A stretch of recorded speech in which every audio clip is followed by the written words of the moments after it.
હર હર મહાદેવ, જય મહાદેવ, જય મહાદેવ. આપણે કળી લેશું. મહાદેવના પત્નીને યાદ કરશું. આપણે મહાદેવના પત્ની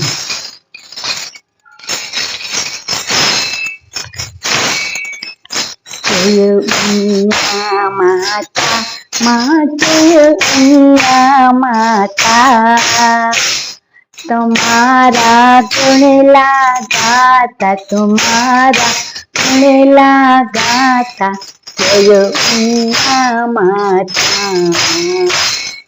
जय उमा माता, जय उमा माता, तुम्हारा गुण लगाता, तुम्हारा गुण लगाता, जय भोलानाथ भोलानाथनी पत्नी जय उमिया माता, जय उमिया माता, जय उमिया माता, तुम्हारा गुण लगाता, तुम्हारा गुण लगाता. તમે લાઈક ના કરો તો કાંઈ નહીં, શેર ના કરો તો કાંઈ નહીં, મારા ફેમિલી સાથે ખાસ ને ખાસ ને ખાસ કરજો, એ મારી નમ્ર વિનંતી છે. આપણે પેલા ગણપતિ દાદાને યાદ કરશું અને પછી હે ગણપતિ દાદા ગજાનન, તમે આખો પરિવાર રીધિ સિદ્ધિ સાથે મારા શિવ પુરાણમાં હાજર રહેજો. બીમાર લોકો વાંચે એને તમે ખાટલામાંથી ઊભા કરી દેજો. જે પીલાતા હોય છે એવાની અહીંયા જરૂર નથી, 100 વર્ષના હોય છે, રીબાતા હોય છે, એ લોકોને તમારી પાસે લઈ લેજો, એવી અમારી નમ્ર વિનંતી છે. આપણે પેલા ત્રિકાળ સંધ્યા લેશું. તો તમારા બાળકોને તમે પેલા પ્રાતકાળે સવારે ઉઠતા કરાગ્રી વખતે લક્ષ્મી બોલાવજો. ભોજન કરતી યજ્ઞ શિષ્ટાસીના સંતો એ ભોજન કરતાનો છે. અને કૃષ્ણાય વાસુદેવાય એ છે રાતે સૂતી વખતે નહોતું. તમારા બાળકોને તમે ખાસ ત્રિકાળ સંધ્યા લઈ અને બોલાવશો. આપણે ત્રિકાળ સંધ્યા લેશું. कराग्रे वसते लक्ष्मी, करमूले सरस्वती, करमध्ये गोविन्दं, प्रभाते करदर्शनं, समुद्रवसनी देवी, पर्वतस्तनमण्डले, विष्णुपत्नी नमस्तुभ्यं, पादस्पर्श स्वमे, वसुदेवस्तं देवं, कंसचारुनमर्दनं, देवकी परमानन्दं, कृष्णं वन्दे जगद्गुरु, कृष्णं वन्दे जगद्गुरु.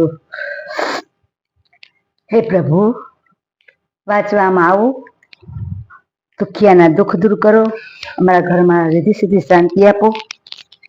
આપણે આવ્યા છીએ અધ્યાય બીજા ભાગનો ત્રીજો અધ્યાય અને ત્રીજો ભાગ. ત્રીજો અધ્યાય કદાચ હું લખતા ભૂલી જાઉં તો તમે સમજી જાજો કે આ ત્રીજા અધ્યાયનો ત્રીજો ભાગ છે.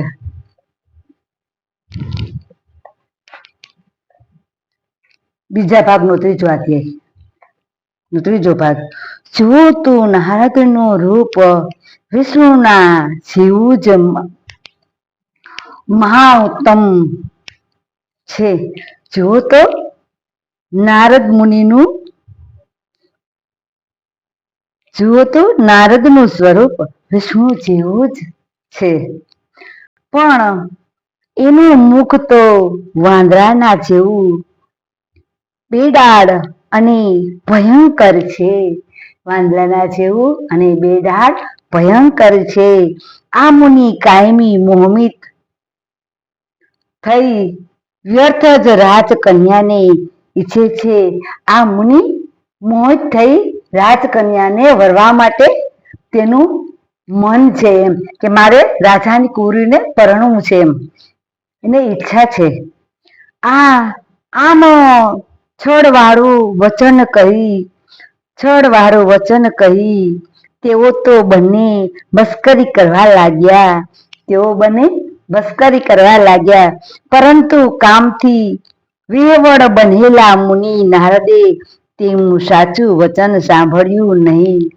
નારદ મુનિએ તેમનું સાચું વચન સાંભળ્યું નહીં. તે તો મોહિત થઈ શ્રીમતીને મેળવવા ઈચ્છતા તેની સામે જ જોઈ રહ્યા હતા. તે તો મોહિત થઈ શ્રીમતીને મેળવવા ઈચ્છતા તેની સામે જોઈ રહ્યા હતા. તેને મોહિની સાથે પરણવું હતું. એટલે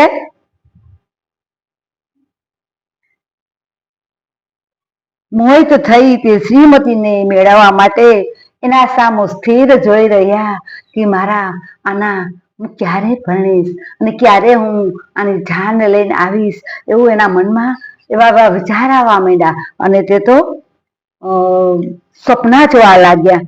અરે જેમ પોપટલાલ છે ક્યારેક છોકરીને જોઈ જાય તો કેવા સપના કે હું આને હાર પહેરાવીશ, હું આને આમ કરીશ, તેમ કરીશ, કેવા કેવા સપના જોવે છે. એમ નારદ મુનિ પર સપના જોવા લાગે કે હું આની સાથે ક્યારે વિવાહ કરીશ ને હું આને ક્યારે મારી ઘરે લઈ આવીશ. એમ કરી નારદ મુનિ મનમાં વિચારે છે. એટલામાં તો સ્ત્રીઓથી વીંટાયેલી તે સુંદર વર્ણવા વાળી રાજકન્યા રાણીવાસમાંથી ત્યાં આવી અને ઉત્તમ વ્રત વાળી તે રાજકન્યા માળા લઈને પોતાના મનને ગમતા વરને શોધતી આખી સભામાં ફરવા લાગી.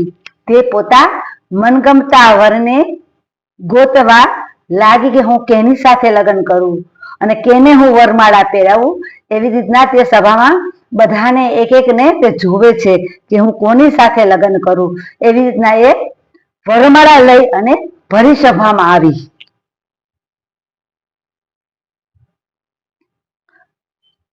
શોધતી ભરી સભામાં ફરવા લાગી અને વાંદરાના જેવા મુખવાળા અને વિષ્ણુના જેવા શરીરવાળા નારદ મુનિને જોઈને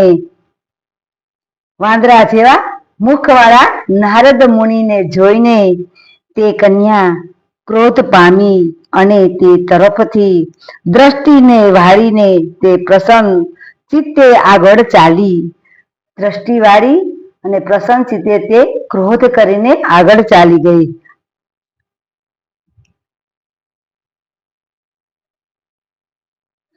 તે કન્યા પોતાના મનમાં ઈચ્છેલો પોતાને યોગ્ય વર તે સભામાં નહીં જોઈને ત્રાસ પામી અને સભાની વચ્ચે ઊભી રહી અને તેને કોઈને માળા પહેરાવી નહીં.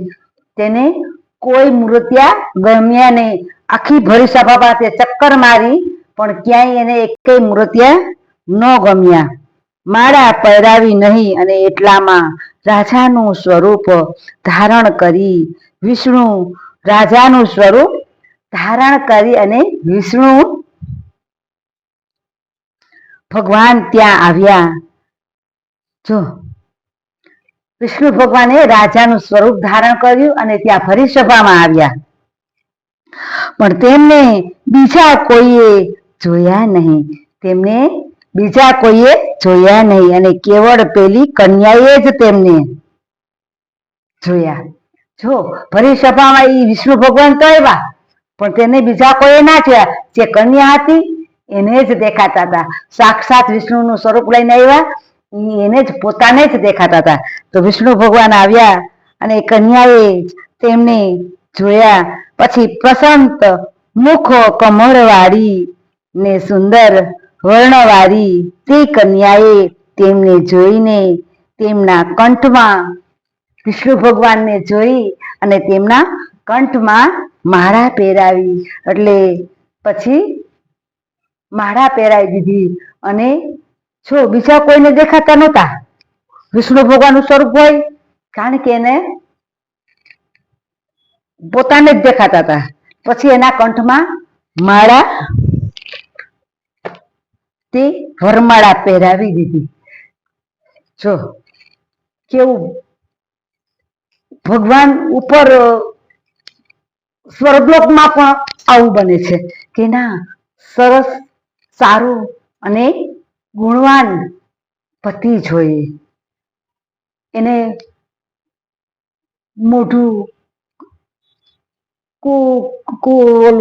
મોઢું ઓલું ન જોઈ, વ્યવસ્થિત જોઈ, સંસ્કારી જોઈ, બધું જ સ્ત્રી અત્યારે જોવે છે.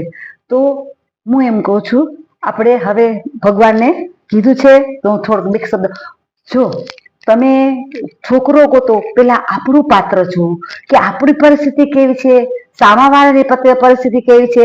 તો આપણે ના હોય નબળું તો સામે આપણે બંગલા જોઈએ તો આપણે ક્યાંથી મળે. તો આપણે પેલા આપણું પાત્ર વિચારશું, આપણા ભાણા મામાથી ઉઠાડશું ને પછી સામે આપણે વિચારશું.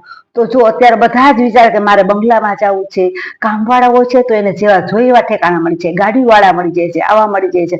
પણ અત્યારે છોકરાઓ કેટલાક બિચારા રખડી પડે છે. તો તમે છોકરાઓને પણ કહું છું કે છોકરાઓને કે પેલા તમે તમારું પાસું વિચારો તો સામે એ પ્રમાણે પાસું ગોતો. તો તમારે એકબીજાને, આપણા સમાજમાં અત્યારે છોકરા વળતા પણતા નથી. 50 વર્ષના છોકરીઓ થઈ જાય છે, છોકરીઓ પણ 50 વર્ષની થઈ જાય છે, છોકરા પણ 50 વર્ષ, બંને નાચે છે. તો બંનેને હું મારી નમ્ર વિનંતી છે કે પેલા આપણે આપણું પાત્ર, જો તમારા ભાગ્યમાં હશે, તમે કાંઈ નહીં હોય ને તો તમે કરોડપતિ બની જશે. તમારા કિસ્મત જોર કરતા હશે ને, તમે ખાલી છોકરો લઈને જશો ને તો એના કિસ્મત જોર કરતા હશે તો એ કરોડપતિ બની જશે. કારણ કે જે સ્ત્રી છે ને એક સાક્ષાત લક્ષ્મીનો અવતાર છે. સ્ત્રીમાં એટલી શક્તિ છે, એ ધારે તો આકાશ પાતાળ એક કરી શકે એવી શક્તિ છે. તો હંમેશા પેલા આપણું પાસું વિચારવાનું, પછી સામેવાળાનું વિચાર. જો આપણા ઓલું હોય તો સામેવાળાને આપણા લેવલ ગોતવાનું, એટલે કોઈ દિવસ કોઈને વાંધો ના આવે. ન સામેવાળાને વાંધો આવે, એના છોકરા પણ મોટા ના થાય ને આપણા છોકરા પણ મોટા. અત્યારે 50 વર્ષના કરોડોપતિ હોય, અબજોપતિ હોય છે તો પણ એના છોકરા નથી પરણતા. શું કામે? સામે તમે વેળે ગોતો, સામે તમારું પાત્ર છે એ પ્રમાણે. મારી નમ્ર વિનંતી છે કે તમે ગરડાઓ, બીમાર, આખા ફેમિલીમાં સાંભળો, લાઈક કરો, શેર કરો, સબસ્ક્રાઈબ ના કરો તો કાંઈ નહીં, પણ તમે તમારા ફેમિલીમાં ખાસ